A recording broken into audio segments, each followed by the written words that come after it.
Ooh-wee. This is quite the Monday mood. This is quite the week. February 16th through February 22nd. We'll be entering Pisces season on Wednesday, which is the least of the transits, but I'm welcoming it as we enter that last zodiac season of the astrological year. We are also entering the Lunar New Year on Tuesday, the 17th, which is the Fire Horse year, which you guys have been hearing all about. On that same day, we will also have our solar eclipse in Aquarius with the new moon. This is ushering in a new eclipse axis, which, to be honest with you guys, I'm a little nervous for my personal self because this is transiting my seventh house. And my first house, this eclipse is going to be hitting. So lots of self transformation and personal, interpersonal transformation. So I feel a little like, what's going to happen? I have high hopes. But with that being said, this is a huge week, okay? And not to mention, you guys have probably also heard of the World Point, which is going to be happening on Friday, with Neptune that just moved into Aries and Saturn that just moved into Aries coming conjunct, coming together. This has not happened in about 30 years. The last time this happened, the Berlin Wall fell. So be on the lookout, BOLO, for huge world events this week. Not that we don't live in huge world events every day of our lives, but that is the world that we're in right now. That is where we exist. And for me, I'm learning how to be myself as well as be open and aware that other people are on their own journeys and there is space for all of those cognitive awarenesses to exist. And we can't kind of like drown each other out. We all have to exist and allow for ourselves to have a voice, but not to become overpowering, which is a personal lesson for me.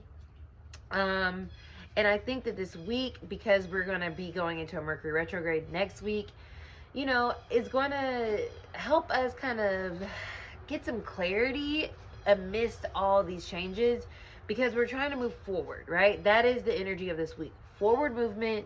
We've been trying to get going for a minute, y'all, and I feel like this week is really going to help us with that fire horse, get things going, giddy up, so that we can start to exist and experience a new reality for ourselves individually and collectively. Obviously, it's going to take a really long time for the collective to kind of like shift and change and be miraculously new, but we can start to see our own personal lives shift a little quicker because that more micro view of energy is more tangible. We can work with it, we can respond to it more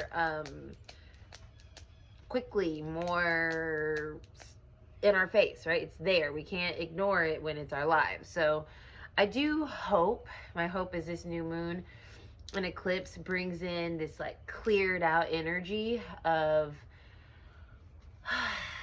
a little bit of the struggle bus, right? Of the changes and the shifts and everything feeling really intense. This is not going to lessen the intensity, but I feel like it might jolt us awake and give us a little bit of insight of how things are different, and we can start to see ourselves kind of like forming our future self. So yeah, this week is intense. It's filled with a lot of energy, and I think that we can use it to our advantage. But like I said, checking out where Aquarius is in your chart will help you better understand where this eclipse energy is going to start. Now, mind you, it's just now starting. So we are going to be on this ride for a minute, okay? And we're still finishing up the Pisces Virgo eclipse, which 88 babies, that was our nodal return. So we've been in a lot of change. We've been in a lot of growth. We've been in a lot of realization. And I hope that this Aquarius Leo energy kind of like brings us to where we've been trying to go so that we can start to kind of settle in and not be in this weird, like, in between awkward stage because it's been feeling awkward. I don't know about for y'all, but for me, once again, it's been feeling a little awkward. And I'm just like, can we just settle the energy a bit? That'd be great. Let's get into the tarot. We're gonna use our light seers. So we need it, because we need to see the light.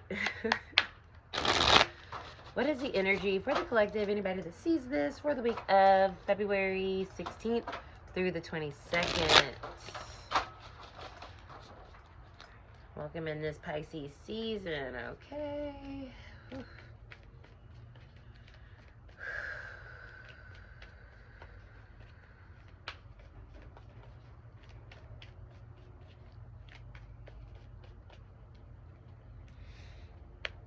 I like it. The High Priestess. Whew. Revealing things that we intuitively have known. This eclipse is going to help us with.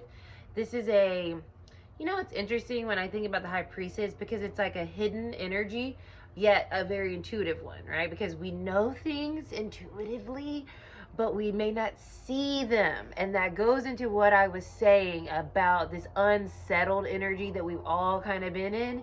It's like we know things, but we don't know it because it's not like our reality just yet. So we've had to trust that we're on the path, trust that things are working out in our favor, trust that things are kind of taking form, even though we cannot see them. And so this week with this eclipse and the world point, I do feel like some of this trusting, intuitive knowing is going to be brought to the light so that we can start to see it.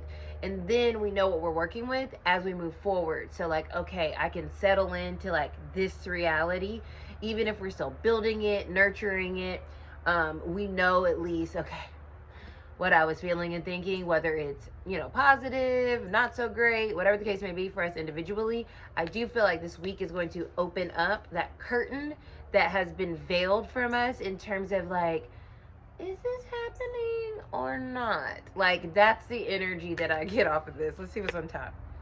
The Five of Cups. Okay, so this is that sense of, it's interesting.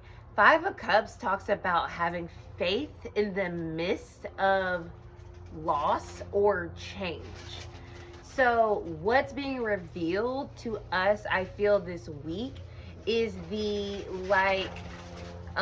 release of what we've been worried about, right? What we've been like, I don't know if this is a good change or not. Like that, I feel is what is being revealed to us. That what we've been worried about losing, we are now being shown what it is, whether we have it to move forward with or that it just needed to release, and that is what it is. Because this is a card of emotional kind of purging, and eclipses definitely do that. And it's also a card of change and hope. Because they're in a traditional deck, these two cups are upright. And so it's like, don't lose faith just because you had to kind of release some type of energy. But this release that I feel, y'all, for real, feels like this fear of the unknown. We're releasing the fear or the worry around what we don't know because we're going to get more clarity about what it is this week. And I'm a little curious about what the next card out is. Our life, 10 of Pentacles. There is clarity coming that we've intuitively known. And I feel like that is helping us kind of settle in more, start to really be like, all right, here's where we're at. Cool. Now I know. Whether it's something that just was fear that needed to be released, worry that needed to be released, or a literal situation that needed to be released. There's something here that we're releasing, and now we can see more clearly and have that like solidification of what we've intuitively known. And the Hermit speaks to that too. It's like our soul is kind of guiding us this week towards our true highest self. So let that happen. Trust what's happening, because whatever's being released or revealed or like changed is for our highest good and our highest timeline. So that is your Monday mood, and I will be back for Mercury retrograde next week. See ya.